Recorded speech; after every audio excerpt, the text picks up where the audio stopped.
Well, first and foremost, let's start by saying this. The Memphis Grizzlies were without Desmond Bane. They were without Dylan Brooks. They were without Kyle Anderson, right? Kyle Anderson might be being without Kyle Anderson could be addition by subtraction. Hey, I don't know, right? But that needs to be prefaced before I say what I'm about to say, which I still believe is true, despite the fact that the Grizzlies were without those, 3 key rotational pieces. The Mavs just seem better than the Grizzlies. Every time they play, it just feels like the Mavs are a better team. I know the Grizzlies are, 5 games up on the standings? I think 4 games up now. I know the Grizzlies were the number 1 ranked team in power rankings. I thought that was garbage, right? Whoever watched, if you watch the Suns play and the Grizzlies play, I don't see how you could think the Grizzlies are the better team, the best team in the NBA. But I get, power rankings are who's been hot lately, and the Grizzlies have been very hot lately. They've lost 4 games or something since Christmas. 2 of those are against the Mavs, and 2 of them pretty convincingly. And tonight was a complete and total beatdown. I mean, this has been Mavs defense that has been one of the best in the NBA this season, the best in the NBA over the past month or so. And I think tonight was their most impressive performance. I really do. I know, we've held teams to fewer than 91 points, but 36% from the field, 16% from deep for the Grizzlies. The only reason why this game was even this close, the only reason why the Grizzlies even cracked 90, honestly, was because this figure right here, 21 offensive rebounds for Memphis. And I feel like we do this every time. Do they do second chance points on here? They don't do second chance points. But yeah, that was a big reason why this game was even as close as it was. You see that, you forced John Morant. I didn't think John Morant played good tonight. I don't know. You guys know, I think John Morant is a very special player, a very special talent. He's an absolute joy to watch, right? Here he is. Is this classified as a poster? We were talking about this on the stream. Is this a poster right here? This dunk here on Luka? Would you guys call this? What the fuck's going on over here? Would you guys call this a poster?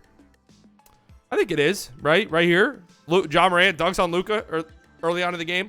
But you guys know how I feel like that the NBA has pushed this John Morant memo, and it even got to the Mavs. The Mavs broadcast team the entire night was just going nuts about John Morant, every fucking thing John Morant did. And I was like, am I watching the Mavs broadcast? Or am I watching the Grizzlies broadcast? It was very confusing because the Mavs were just throttling the Grizzlies all night long. I know John Morant scored 35 points, but I didn't think it was that impressive of a game from him at all. And it was like everything that they talked, the Mavs broadcast team, they just talked about John Morant all night long. 35 points for Ja, 14 and 31 from the field. I mean, you'll take that if you're the Mavs, honestly. 6 assists and 7 turnovers. Again, you'll take the performance John Morant gave you tonight if you are Dallas. The Mavs as a team forced 15 turnovers. They had 12 blocks. And I'm just going to say that is probably the most the Mavs have had this season. I would have to assume that's probably up there for any team this season. 12 blocks is pretty insane. The Mavs had played fantastic defense tonight. 6 blocks for KP. Maxey did his thing as well. He had several blocks. Maxey blocks. Maxey blocks are, they're nice. There's no 2 ways around it, right? Here's KP playing good defense here. I don't know if this was counted as a block or not, but the Anthony Melton going up strong. KP meets him at the rim. Let me see if I have any other KP blocks. Here's another KP block right here. Jaren Jackson gets blocked. Nice work. Here's a Kleba block. Another Kleba block. Right here, Jaren Jackson. Curl. Drive. Get that shit out. Nice. And here's Luka getting a nice steal, jumping the passing lane here. Gets a little leak out in the layup. That's good stuff. Again, this team, I know that, points-wise and stuff, the Mavs have had better performances defensively this year, but this game, they felt insane defensively. They were everywhere. They were in the passing lanes. They were making, every jump shot was a tough shot. I know, I've seen this narrative all over, Reddit and Twitter and stuff, with the Mavs' recent play defensively. People saying, "Oh, that's just luck." You look at the opposing team's shooting numbers during these stretches, and it's just lucky shooting splits, and that has something to do with it, right? But you watch a game like this game tonight against the Grizzlies, and the Mavs made every look difficult. There was no easy looks for the Grizzlies. Every look was a difficult look for Memphis tonight, and that's a big reason why the Mavs, in my opinion, just played probably their best defensive game of the season. Offensively, Luka played great tonight. Again, 22 points. It might have ended up being 23, I think. In the second half of this game, we know when these two teams met 10 days ago, that's what Luka did. He had a slow start in the first half 10 days ago, and then had an insane second half. This game, he was pretty, consistent through and through. Played a really good game. One assist shy of a triple-double. I thought Luka played great. We're getting a lot more really good Luka games than bad Luka games as of late. which is very, very good to see. It's this. I don't know what that is a tough finish. I don't know what it is with Luka lately, but it's like overnight he was just like had much better conditioning. Because we're seeing these type of plays, these drives, these aggressive drives that finish with contact. I mean, these are drives that would tire you out, and drives earlier in the season Luka would not take late in games.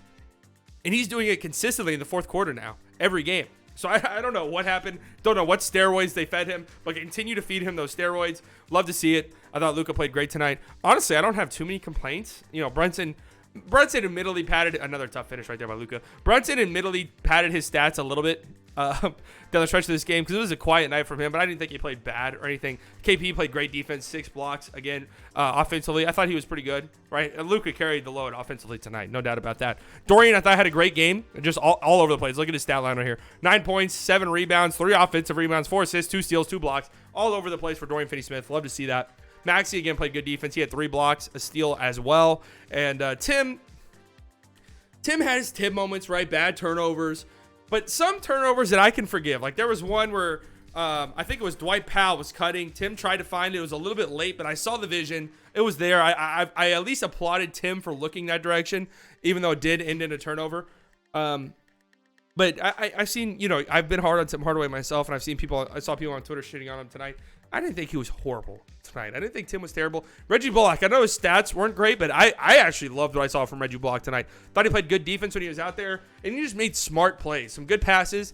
There was a sequence where he passed up a good look at 3, swung it to, I think it might have been Dorian. It was either Dorian or Tim, who was wide open for 3. They missed, but I thought that was a nice pass by Reggie. And then the very next play, the very next possession, Reggie passed up a good look for 3, stepped into a much better look for a baseline jumper and hit it. I just like that sequence from Reggie. I think Reggie's playing solid, right? The numbers don't jump out at you, but I think he's played pretty well. And by and large, I thought the Mavs played good tonight. I mean, there's really nothing else to say. Here's some unicorn on unicorn crime. This actually reminds me, what did Jaren Jackson shoot from the field tonight? I absolutely love Jaren Jackson. Here's KP blocking him. And then, come on, listen, if somebody picks you up off the ground like this in an NBA game, you are 7 feet tall. In Jaren Jackson's case, maybe a little bit under 7 feet tall. If somebody picks you up like this, you have to fight. Okay? And I'll make the rules. That's just the way that it is. You have to get into a physical altercation with that person. Jaren Jackson went 4 of 17. Yeah. And Zaire Williams went 4 of 13. I don't mind my rookie. If I'm the Grizzlies, I don't mind my rookie going out there and shooting, even if he's shooting poorly, right? You got to develop him somehow. So, again, I mean, 5 of 16 for D'Anthony Melton, 14 of 31 for Ja, 4 of 17 for Jaren Jackson. Like, these were all difficult looks. Sometimes, sure, you get lucky with you know, just missed shots, but tonight the Mavs are making life difficult on the Grizzlies. Here we go. What do we have here in the Discord? If you guys haven't joined the Discord, the link will be down in the description. I asked for post-game opinions after every single game. I'll read them on here. Also, if you guys aren't subscribed, make sure you do so. Stream every single Mavs game, so on and so forth. Post-game videos, you know the drill. Thoughts and opinions on the Mavs if you watch. Our boys are about to get their rings. Okay, Mandy's feeling very confident. Polak, Mavericks holding Grizzlies under 100, 37-99 from the field, 36%, 4 of 24 from deep, 16%, also 12 blocks. Luka, 37 points, 13 of 25, 2 of 7, 9 of 12 from the line, 11 boards, 9 assists, 3 steals, 1 block, 5 turnovers. KB fell down. I didn't even notice when it happened. Actually, I didn't either. Luka becoming more efficient is good to see after these shooting slumps. It is really good to see Luka have these performances scoring-wise. Gamer God, hello, welcome to the Discord. Oh, yeah, Maxey pass to the rim. Oh, yeah. Yeah, Maxey's pass. This was towards the end here. I don't know what the hell Maxey was doing. I don't know what he was. I think he was trying to lob this up to... All right, sorry. I thought Maxey played good tonight. But offensively, Maxey is lost. I will say that. Offensively, Maxey Kleber is a little bit lost currently. I don't know what the end goal was here, but he just yeeted that shit off the backboard. Hey, it went right back to him, and then he had he redeemed himself by this nice little no-look pass to the corner. Look at him. He thought that was so fresh. Look at him. He thought that was the cleanest shit. And then Luka turns it over. But that was a hilarious sequence. I'm guessing he tried to lob that to Dwight. That's my assumption. All right, well, the Mavs get a big win, right? This coming off of a disappointing loss to the Suns. And the only reason, second night of a back-to-back against Phoenix, that was, a tough game. But where you were in the fourth quarter, you would like to have won that game. But the Mavs play again on Tuesday night against Golden State in Golden State. That'll be a tough game. Hopefully the Mavs come out ready to play on national TV. The Mavs record on national TV has been terrible, and they have a back-to-back on Wednesday against Portland. So winning both of these games would be really, really nice. it would just be really, really nice if you could go 2-3 in this stretch, 3-4, or 3-1. I'm sorry, in this stretch we play Toronto, Phoenix, Memphis, Golden State, 4 good teams. So I'll be going live at 8:45 p.m. Central Time to stream that game.